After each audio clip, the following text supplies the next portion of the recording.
नोंखौ गोसो जायोबा जोङो दानो लंथं खुनानै भाइरेल खालामनो हायो ससियेल मिडियाआव। होमबा सारमोना बेफोरबायदि सासे दैदेनगिरि जानानै बे खोरोमदाव औवारि सारा मानो बेफोरबायदि खोथा बुंनो मोनखो दिनै? खुलुमबाय बयखौबो दिनैनि गोदान भिडिअ नोंथांमोनखौ बरायबावनाय जाबाय। दिनै बिटिआर एकर्ड डे। दिनैनि भिडिअ आङो सावरायगोन जाहैबाय जेनाखि थांनाय साननैसो सिगां जोंनि सासे इउटुबार दैमु बसुमतारिया सासे रस्टार, बयबो मिथिगौ आरो गोबाङानो नायोबो जानो हागौ बिथांनि भिडिअखौहाय। दैमु बसुमतारि बिथांजोंहाय मा प्रब्लेम जादों बयबो मिथिखागौ जानो हागौ आरो बिथांनि भिडिअखौ गोबाङानो नायोबो आरो बिथांहा गोबां साबस्क्राइबारबो दङ। दा बिथांजों ओरैबायदि प्रब्लेम जादों, दैमु बिथाङा फोरमायनाय बायदिब्ला आबसुनि आफादगिरि होननानै बुंदों। सार खोरोमदावनि एगेन्स्टआवसो भिडिअखौ बानायगोन आरो मोनसे चेलेन्ज होलांगोन आं बे भिडिअनि गेजेरजोंहाय।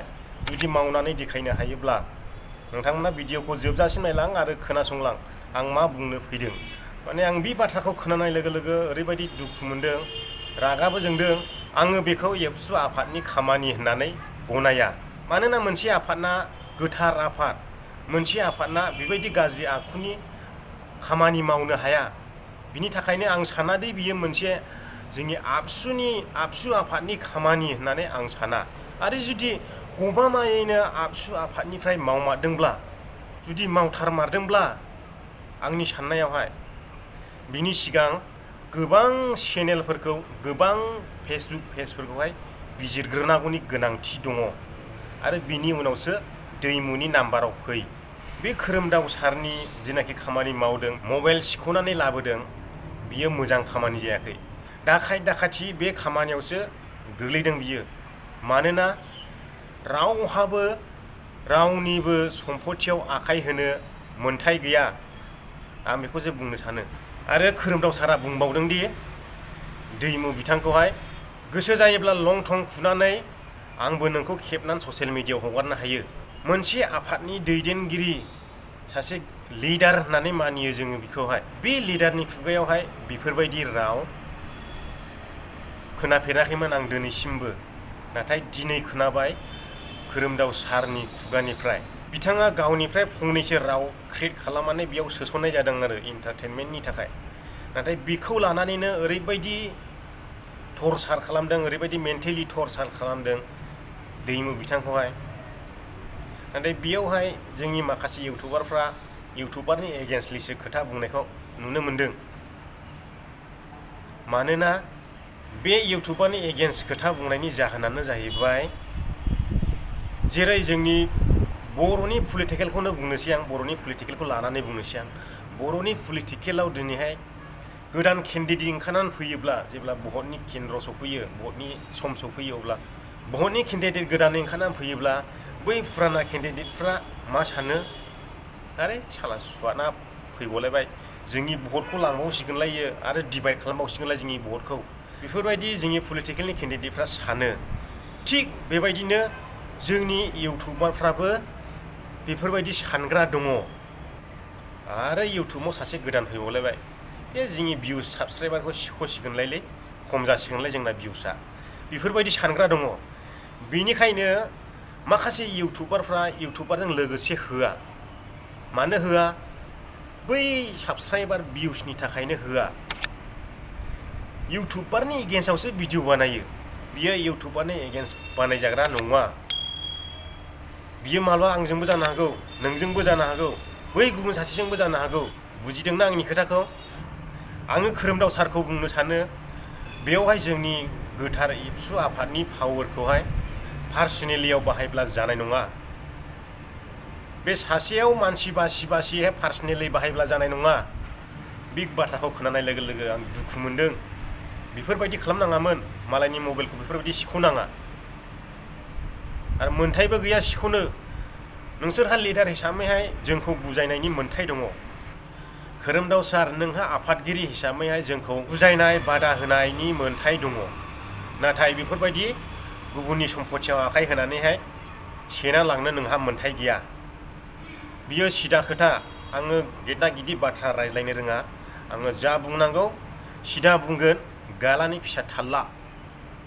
जुदि आं गाज्रि मावदों, आंखौ हम, आंखौ साजा हो, आयेन बायदि साजा हो। नाथाय बेफोरबायदि मालायनि सम्पति सिख'नो दा सान आरो मोनसे गोथार आफाद आबसुनि पावारखौ गावनि पार्सनेलावल' बाहायदोंब्ला बियो जानाय नङा, बेखौ गनायनानै लानो हानाय नङा, बेखौ बुंखायो। बेखौ आङो खोरोमदाव सारनिसिम बुंदों, नोंथांनि बियो जोबोद गोरोन्थि। बेबायदिनो दैमुनिफ्राय गाज्रिसिन भाइरेल खालामग्रा मानसिफोर दं, सुबुंफोर दं, बैसोरखौ हमनो हायाखै, बैसोरखौ बुंनो हायाखै, बैसोरखौ नागिरनो हायाखै, बैसोरखौ लंथं खुनानै थाबायहोनो हायाखै। नाथाय दिनै नंखाय साधारन भिडिअ बानायग्राखौसो बेफोरबायदि लंथं खुनानै थाबायहोनो, मबाइल सिख'ना लांनो हादों। बिनि जाथि खुरुमाफ्रा बंस'फ्रा खम जानो हागौ, बिनि थाखायनो बेखौ नारसिनदों। आं बिदिसो बुंगोन। दा जोंखौबो नारसिननो बोलो मोनगोन। दा बैखौ सानसोदावोब्ला बै जोंखौबो नारसिननो बोलो मोनगोन। आरो जुदि बेफोरखौ गाज्रि भिडिअ भाइराल जानाय, गाज्रि भिडिअ हगारनाय, गाज्रि राव खोथा बुंनाय, गाज्रि राव रेकर्डिं हगारनाय, बैफोरखौ क्लिन खालामनो फैदोंब्ला, बैफोरखौहाय फोसाबनो फैदोंब्ला सिगां बैसोरखौ थांग्रो। जायनाखि गाज्रि गाज्रि भिडिअ हगारो, मोनथाम मोनब्रैसो फेसबुक पेज दं, ओमफ्राय अनेकथार इउटुब चेनेलफोर दं, गोरानाबो दं, गोदानबो दं।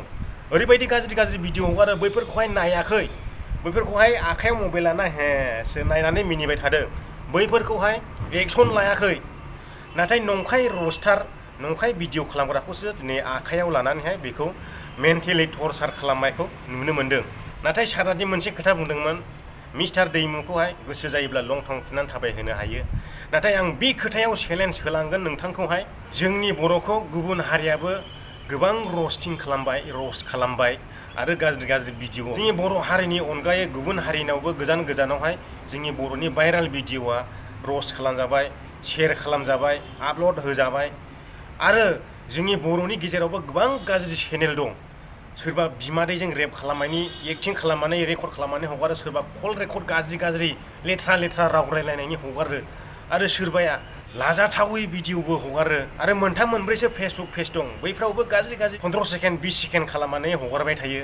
बैफोरखौ एक्सन लाबो, फारसेनिफ्रायनो एक्सन लानानै जोंनि बर'नि viral video browser, Google, YouTube, Facebook गासैयावबो साफा खालामनानैहाय देखायग्रो। आरो बैसोरनाखि गाज्रि गाज्रि भिडिअ खालामनानै हगारबाय थायो फेसबुकआव, इउटुबाव, बैसोरखौ नैबे मास मोनसेनि गेजेरावनो 30 दिननि गेजेरावहाय जुदि लंथं खुनानै थाबाय होफैनो हायोब्ला, अब्ला जों गावनो लंथं खुनानै 1 मिनिटनि भिडिअ गाव गावनि चेनेलाव हगारगोन। बियो आंनि मोनसे चेलेन्ज खोरोमदाव सारजों।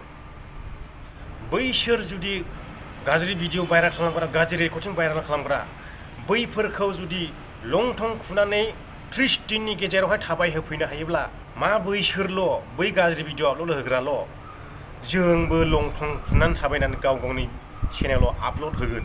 नोंथांमोना नुनो मोनगोन। नोंथांमोना दाबिनायनि गोनांथि गैया।